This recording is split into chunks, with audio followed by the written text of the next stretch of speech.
My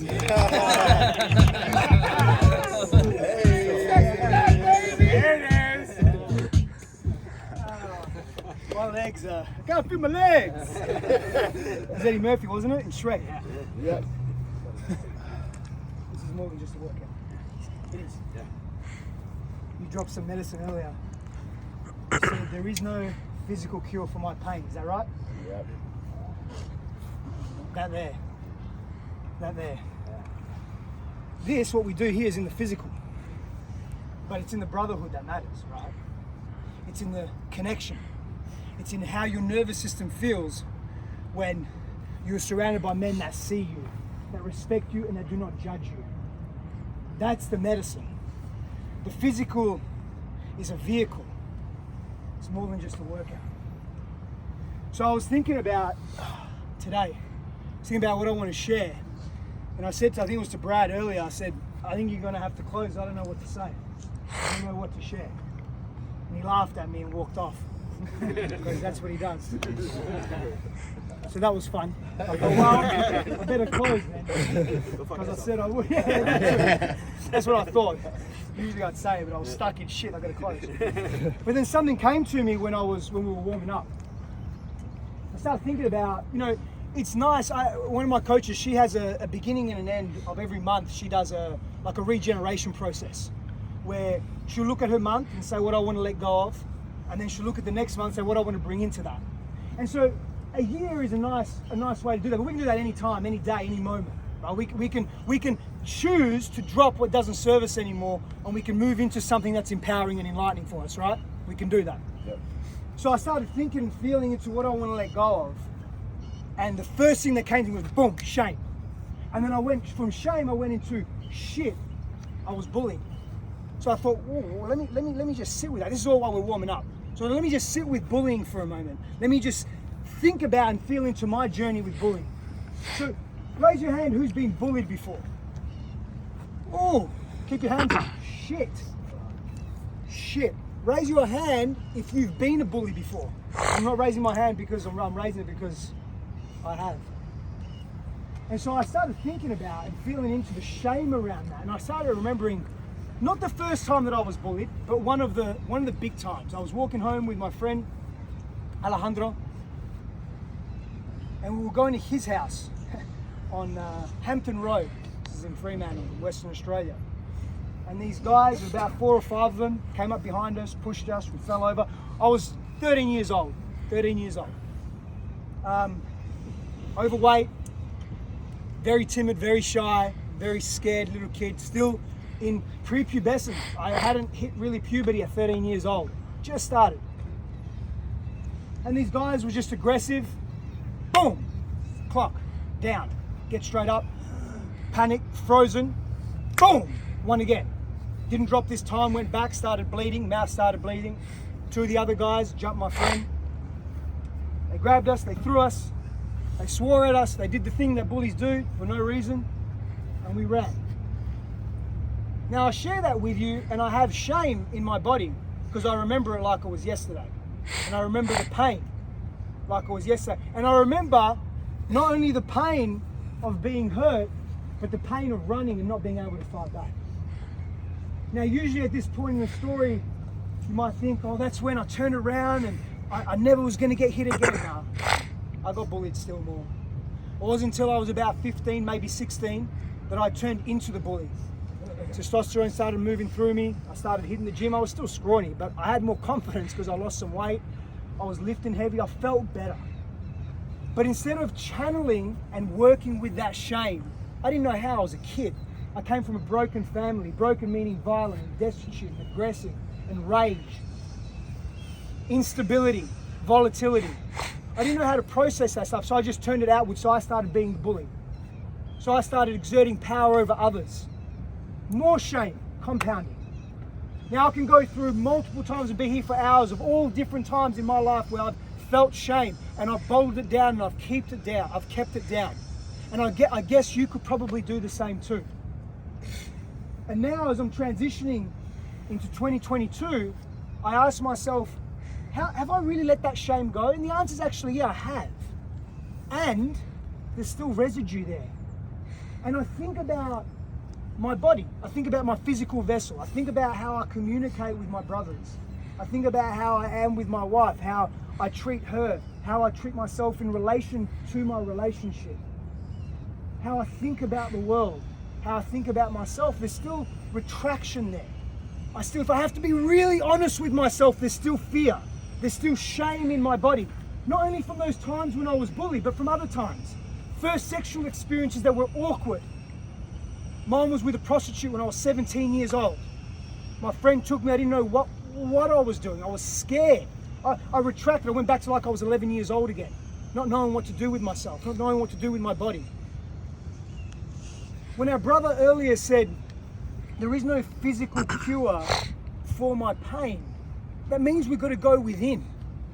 And so as you approach 2022, what do you want to let go of? Maybe it's not shame for you, maybe it's something else. Maybe it's a fear of being great. Maybe it's a fear of letting a relationship go that you know needs to end. Maybe with the parts of you, your inner critic, the aggressive nature that comes out reactively. Maybe it's an apology that you need to give to your father. Whatever it is for you, what are you choosing to leave behind so that you can create space in your life to move into a new version of you? For me, shame is debilitating. It keeps me stuck. It keeps me thinking less of myself, and guess what I need to do then? I need to compensate. That means I need to be bigger and better. That's what I think, at least. Bigger and better than myself and than everyone else. And now I'm in competition.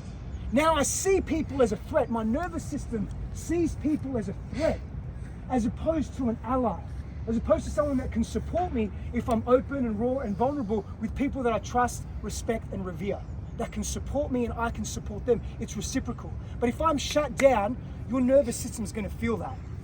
Your nervous system is going to feel that. It's going to tell you that guy's not safe. It's not going to say it in words, but you're going to do this. Either physically or emotionally, you're going to step back. Now you doubt me, and then I get that feedback and I start doubting myself, and it compounds. And the self-talk compounds more and more and more and more. And I defeat myself before I've even started. And the simplicity and the complexity of it is this. Can you just take ownership of where you are? Can you take ownership of who you are? What you want to shift? What doesn't serve you anymore? What is causing pain and fear in your life? What is holding you back? And I'm going to tell you another thing, you're not doing it alone. You will not do it alone. There will be moments when you're in solitude, when you feel like you're the one on the top of the mountain, or you're the one going up the mountain and there's no way down and no way up and you don't know what to do. And that's okay. You need that. As men, we need that. We need that challenge. And we need support. We can't do it alone. That's been my experience. I can't do it alone. I have to take parts of the journey by myself in solitude, not in isolation. That means something. It means something for you. So when you're thinking about and feeling into your 2022, what is no longer serving you? What do you want to release? I'd like you to popcorn. Popcorn means just shout out 1 or 2 words that symbolize what you are releasing. Put it out into the space. For me, it's shame. For me, it's shame. Shame. Anger. Self-doubt. Self-judgment. Guilt. Pride. Shame. Victimhood. Self-sabotage. Fear. Fear of? Failure. Not being loved. Vulnerability. The more specific you can get, the more you can put it in a container and be seen, the more love you're going to feel back. Every time I've shared with people that I love and care for, and they witness me and they hold me physically or emotionally, and they say, I see you, or they show that I see you, I feel a little less judged. That means I'm a little less guarded. It means I can open up my heart just a little more. That means I can play with that thing that's holding me back, and I feel less intense about it. And that gives me gratitude, and gratitude grounds us in the present moment. I implore you and I invite you to just release what no longer serves you. It begins with awareness. It begins with sharing it with appropriate people that can carry that load with you, so you're not by yourself. And that's the beginning process. You don't need to know what's next. You just got to get it off your chest, literally. Now, before we close up,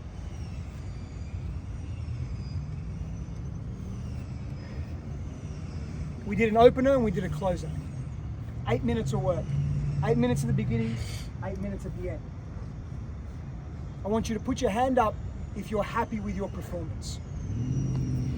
And if you're not, it's okay. You're here. You're here. Or you just saw. Wherever you're at with it, be with that. Own that, be in gratitude with that, because that level of a self-acceptance opens you up for the rest of your life. And if there's improvement there, because you can live in both worlds, then next time, just go a little more and see and observe what happens within you. You may think and realize that you're far more capable of performing than you think. Brothers, blessings to you. Are we on for next Thursday? Yes, we are. Yes, we are. First workout of the year. Yes, we are. Rain or shine, baby. Rain or shine. Man, I want to thank you from the bottom of my heart, from the bottom of MPB's heart, because we were one beating heart together, and I mean that. We really are. All of us together, all of whoever's here, whoever's missing, we're all part of the community. And we all contribute to that pulse that is MPB. We've got such exciting things in 2022, such exciting things. And we're so blessed to have you all be a part of that. Bless you, brother. Thank you. Oh yeah, Fight Club's coming too in 2022. Blessings, men. Thank you so much for being here. Preston, anything you want to close, brother? Shake your dicks. There it is. Yeah, baby. There it is. There it is. There's power in that. There's power in that. Yes. That's the theme of 2022. There's symbolism in that. Just shake We'll be it. exploring that, our sexuality and our shame in 2022 even deeper. Yeah, let's go. Great. Love you, mate. Love you guys.